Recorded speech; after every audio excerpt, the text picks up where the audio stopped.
Halo, saya Anastasia Ida. Kali ini saya akan membahas mengenai garis dan sudut. Pada pembelajaran kali ini, kita akan belajar mengenai garis dan sudut. Sebelum belajar, kita terlebih dahulu meminta peserta didik untuk mengorientasi peralatan yang kita gunakan. Peralatan yang saya gunakan di sini adalah geoboard, kemudian pin, dan karet untuk menghubungkan pin. Geoboard itu merupakan papan yang berbentuk persegi dengan lubang-lubang yang ada di atasnya, tempat kita meletakkan pin ini sebagai titik-titik. Kemudian nanti untuk membuat garis, kita akan menghubungkannya dengan karet gelang. Baik, kita mulai dari garis terlebih dahulu. Garis adalah kumpulan titik-titik yang dapat diperpanjang dari kedua ujungnya sampai tak terbatas. Ada beberapa jenis hubungan antar garis. Cara penamaan pada garis, jika kita mempunyai garis, ini dapat disebut dengan garis K, L, dan sebagainya dengan menggunakan huruf kecil, atau kita juga dapat memberikan nama dengan titik yang ada di sebelah kiri ini, titik A misalnya, kemudian titik yang di sebelah kanan atas ini adalah titik B, maka garis ini dapat juga disebut sebagai garis AB. Ada beberapa hubungan antar garis. Yang pertama adalah garis saling berpotongan. Garis saling berpotongan terjadi jika dua buah garis bertemu di satu titik. Misal garis ini. Saya misalkan ini adalah garis AB, kemudian yang satu lagi garis CD, maka kedua garis ini berpotongan di titik potongnya, nih, bisa kita sebut sebagai titik O misalnya. Kemudian yang kedua adalah garis sejajar.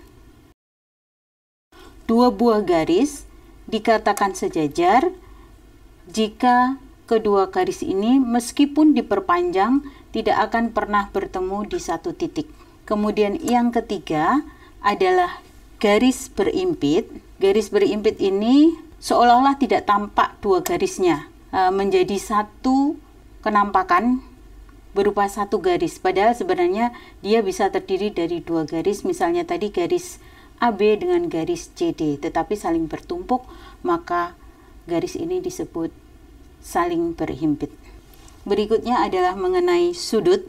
Sudut adalah daerah yang dibentuk dari dua sinar garis yang bertemu dalam satu titik. Misalnya, di sebelah kiri bawah ini adalah titik A, kemudian di sebelah kanan atas ini adalah titik B, maka ini adalah sinar garis AB. Sinar garis AB ini bertemu di satu titik dengan sinar garis A dan C yang ada di sebelah kanan. Ini adalah sudut.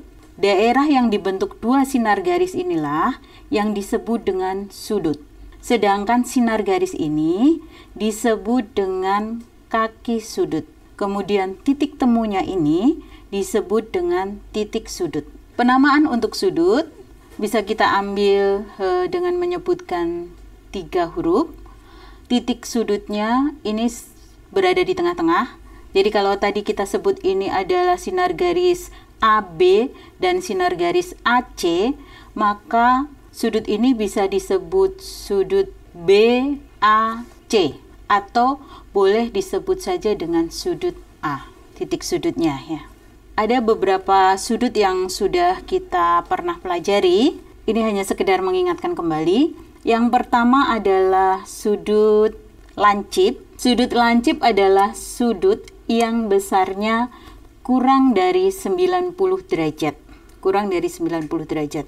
Yang kedua adalah sudut siku-siku, yaitu sudut yang besarnya 90 derajat.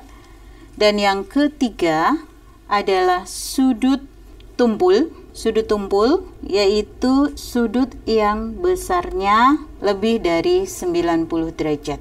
Selain ketiga sudut tersebut, kita juga mengenal sudut berpelurus dan sudut berpenyiku. sudut berpelurus adalah sudut-sudut yang jika dijumlahkan hasilnya 180 derajat. Sebagai contoh tampilan yang ada di dalam geoboard ini, misalnya saya berikan nama ini adalah A, O, B, C. Sebelah kiri ini tadi A, kemudian titik sudut ini adalah O, kemudian yang ada di sebelah atas ini adalah B, kemudian yang ada di kanan ini adalah C. Maka jika sudut AOB ditambah BOC sama dengan 180 derajat, maka sudut AOB ini berpelurus dengan sudut BOC. Untuk contoh angkanya, misalnya besarnya sudut BOC ini adalah 60 derajat, maka besar sudut AOB adalah 180 dikurang dengan 60 derajat. Jadi besarnya sudut AOB adalah 120 derajat. Berikutnya adalah sudut berpenyiku. Sudut berpenyiku adalah sudut-sudut yang jika dijumlahkan besar sudutnya menjadi 90 derajat. Sebagai contoh, di sebelah atas ini saya kasih nama A, kemudian titik sudutnya saya beri nama O, yang ada di sebelah kanan agak ke atas ini B, kemudian yang di sebelah kanan ini namanya C. Maka jika sudut AOB ditambah dengan sudut BOC ini besarnya 90 derajat, maka kedua sudut ini adalah sudut yang berpenyiku. Sebagai contoh, jika besarnya sudut AOB 60 derajat, ini 60 derajat, maka besarnya sudut BOC dapat kita hitung dengan 90 dikurang 60. Jadi di sini ada 30 derajat. Selanjutnya kita akan belajar tentang sudut yang bertolak belakang. Ini garis AB misalnya, di sebelah kiri A, di sebelah kanan B. Kemudian garis ini berpotongan dengan garis CD di sebelah atas C, di sebelah bawah D. Garis AB dan garis CD ini berpotongan di satu titik, kita sebut dengan titik O. Maka sudut-sudut yang dibentuk dari dua sudut yang saling bertolak belakang besarnya sama.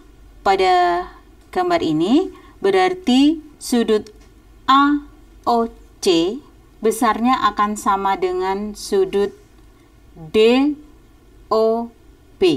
Kemudian sudut AOD akan sama besarnya dengan sudut COB.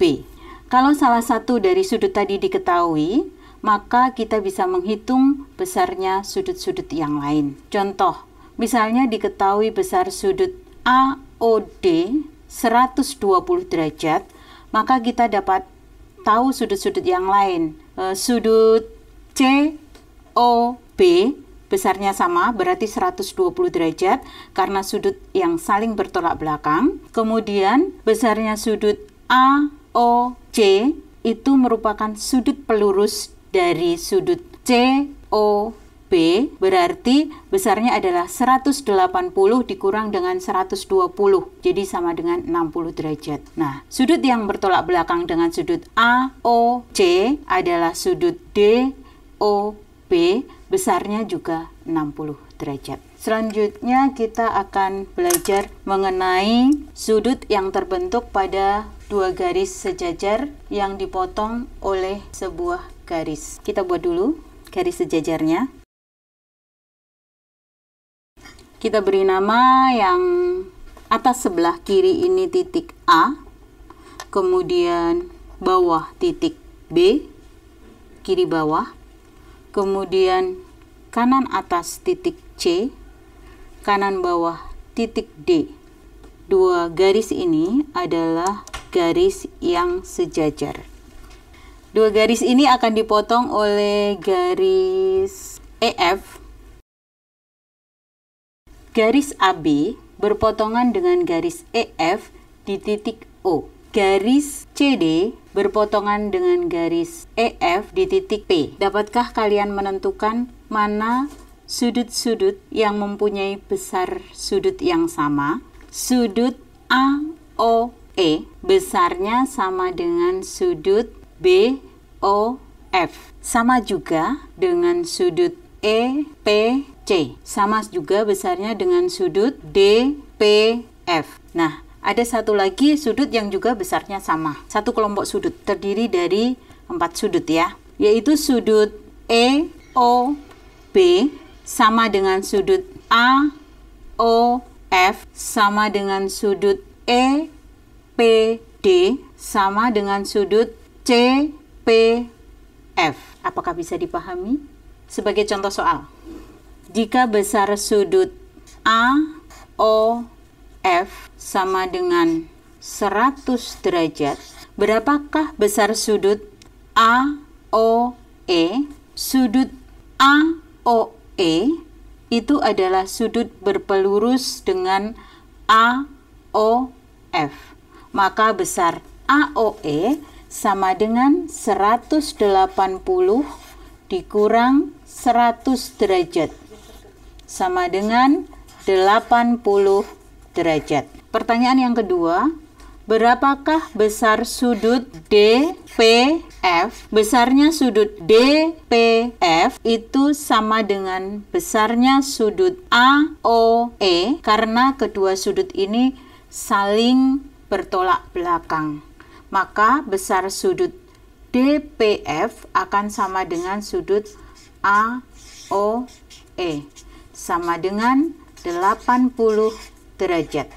Silahkan teman-teman menemukan besar sudut-sudut dari sudut yang ada pada gambar ini. Sekian pembelajaran kali ini. Semoga bermanfaat. Terima kasih.